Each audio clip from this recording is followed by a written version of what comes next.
This summer, meet the magical mermaid at VGP Marine Kingdom from April 12th to May 31st. Mr. Patnaik, thank you very much for speaking with us. Your health is under intense media scrutiny. The Prime Minister said that if the BJP wins the election and forms a government, there will be a committee formed to go into or to probe your health status. What do you have to say to that? All I have to say, which I clarified in my statement yesterday, was if the Prime Minister was so concerned about my health, even recently he said that I'm a good friend of his, all he needed was to pick up a telephone and inquire about my health. Instead of stating it loudly at a public meeting, 3 times yesterday. My health is perfectly all right. As you can see, I've been campaigning for the last month all over the state. And instead of the Prime Minister just picking up a telephone and asking me about my health, he has stated it loudly at a public meeting. This means that all he's trying to do is garner votes during election time. This rumor has been spread by BJP persons in Delhi for the last 10 years. Without much effect, I add. And that's more or less what I have to say about that. So is the deteriorating condition of your health, which I'm putting that in quotes, is that a mere rumor? Is there no health issues that you face? I face no health issues at all. I'm in excellent health. I repeat again, I've been campaigning for the last month in a very hot season, and I'm fine. So there are several viral videos which have come out in the social media where it's quite apparent that your hand is shaking.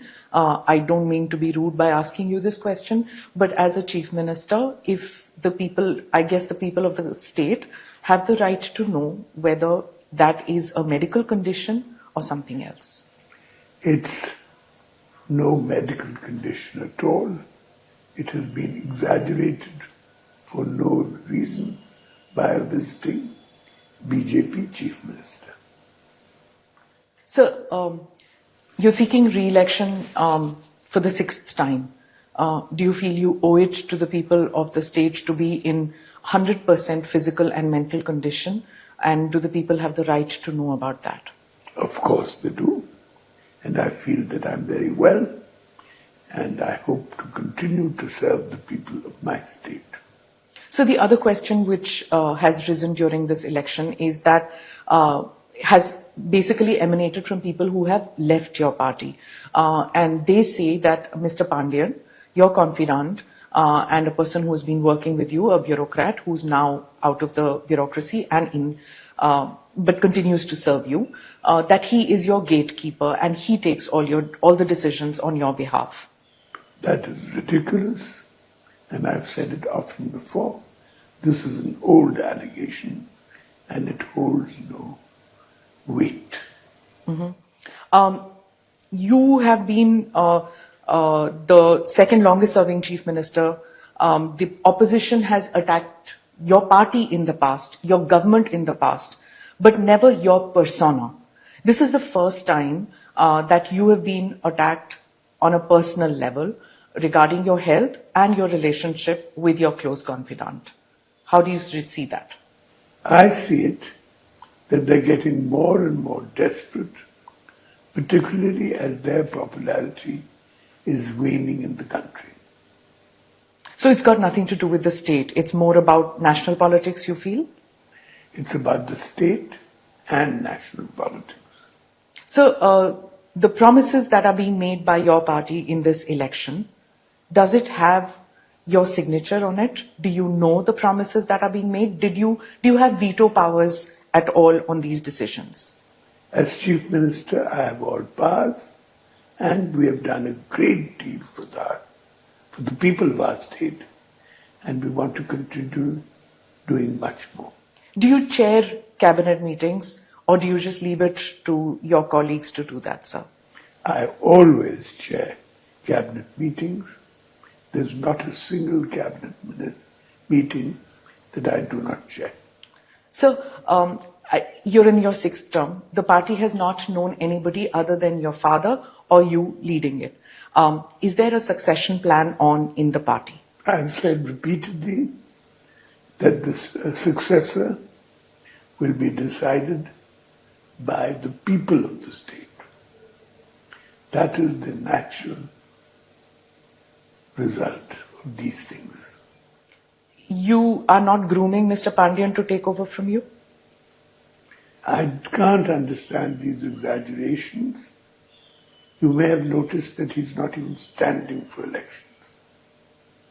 That's true, but he has called you his guru and he does call himself your shishya, and he has said that he's completely influenced by your ideals, and he has learnt from you, and he says that whatever he does is something that he tries to do what you do in life. So it naturally leads people to believe that he's modeling himself on Naveen Patnaik, and that is how he wants to make himself acceptable to the party and the people of the state. So is he your successor? He is not my successor, and I see all of this usually as exaggerations and falsehoods.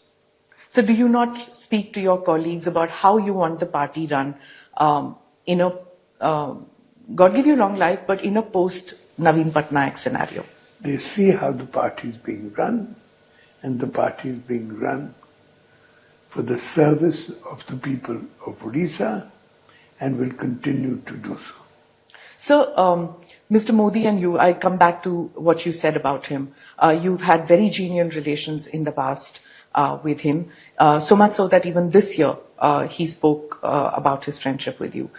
He used to see you as probably in the past or in the recent past as a gentle titular head of the party. But these recent remarks by the BJP and Prime Minister Modi, the BJP says it is for the well-being of the state that these attacks are being made on you because they see you as incapable of leading your party. What do you have to say about that? As you can see, I've been in politics for the last 27 years.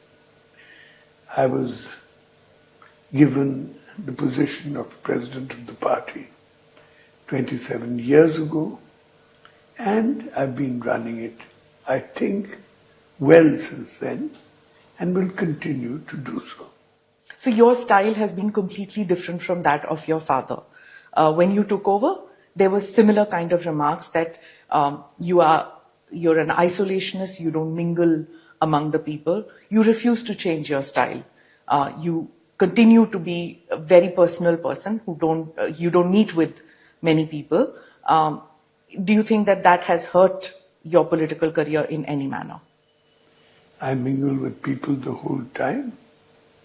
As you could see in the past months, all I've been doing is mingling with the people of the state. Sir, a veteran Odia journalist Ravi Das said, and I'm quoting, Pandian takes care of Naveen Patnaik like a son. But he calls this arrangement, and I quote again, extra constitutional. And he says, you may love him, but can that be a reason to put him above BJD leaders? Is what the Odia journalist vocalized, something which is spoken in the corridors, but Odia people, being gentle, non-gossipy kind, don't say it openly. But this is something that many media people say this. How do you react to this? I find all of that, to be honest, quite nonsensical. So you don't think that BJD political leaders should take supremacy over somebody who was in the bureaucracy, who's not born in this state, though has adopted this state as his own? Don't you feel that your party colleagues who have given their blood, sweat and tears for the party should have more say in party matters as compared to Mr. Pandian? Party members certainly have a great say. They have high positions. They're ministers. They're the people's representatives. They hold all powers that they should in a democracy. So during elections, the chief ministers and potential chief ministers, they attract a lot of attention. Every movement is scrutinized quite a bit, and especially a chief minister who's seeking a 6th term. So when these viral videos came out and when there is only one person who's seen very close to you, if that person is a cabinet secretary, a principal secretary, it's his job, it's his duty to be close to you. But if that person is neither a politician nor a bureaucrat now, I think it's open game, isn't it, for other political parties to attack that person, or do you feel it's unfair? I think after resigning from his post as an officer, he has clarified that he has joined politics. Right. So in the past, your party gave issue-based support to the BJP. Has the recent week where there's been such acrimony between you and the BJP, or rather between your party and the BJP, does that acrimony now shut doors on this issue-based politics if the NDA was to need that support? Let me clarify that I have never shown acrimony to anyone in public life. And when support is required, we will judge our appropriate position. Right. Are the fissures between your party and the BJP too deep now to be mended? Let us see what the position will be in the future. That will be the judge of future events. So we just a couple of days, just one round of polling left and a couple of days for results. How many seats do you give your party in the state elections, and how many do you give in the parliamentary elections? I see a very handsome results in the state elections. We will form a solid government again in the state, and in parliament we will have a very good majority. And you will be chief minister for all 5 years if you win? I certainly hope so. Right. The Prime Minister says that on the 10th of June, the BJP will form government here. Your party says that on the 9th of June, you will take oath of office. What is the number significance in this? I don't look at it as a number significance. I look at it as the practical position. So the Prime Minister, you said that the Prime Minister could have just picked up the phone and called me. Did you have that kind of a relationship with Prime Minister Modi, and when did that relationship stop? For example, could you have picked up the phone and called up Prime Minister Modi? I've done that often, and when I mentioned about picking up the telephone, after all, the Prime Minister has recently stated at public meetings that I'm a good friend of his. So wasn't it his duty, if he heard these rumors and was concerned about it, to have just picked up the telephone and asked me about them, or to announce it at a public meeting, a public political meeting, to garner votes? What do you think? So there have been several BJP leaders who came, cabinet ministers, who've been coming and campaigning for their colleagues in the state for the central as well as state elections. What is it about Mr. Sarma that has irked your party all that much, his campaigning? Because the people of Odisha are not used to guests who come to our state being so personally insulting and vindictive. He carried on a very unattractive election in Odisha. So when the personal attacks were made on you, I didn't see any chief minister from the rest of the country come out in your support. There was a time when you had personal relationships with Ms. Jayalalitha, with Mr. Modi when they were chief ministers. They always spoke in your support. You used to speak about them. But this time, when the attacks were made, there were no statements from anybody, not from the Congress, which is the third party out here, not from anybody else. Why do you think that?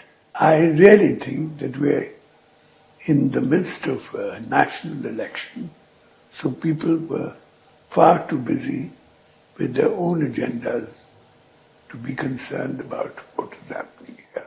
So lastly, I just want to ask you that if you come in as Chief Minister for the 6th time, what is that one thing that you feel you haven't been able to complete and you really want that to be happening? We have been progressing on several fields, on education, on health, on agriculture, on irrigations, of controlling national calamities, programs for women, all that.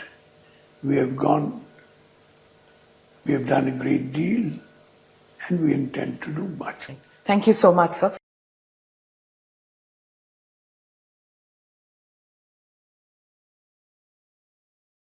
This summer, meet the magical mermaid at VGP Marine Kingdom from April 12th to May 31st.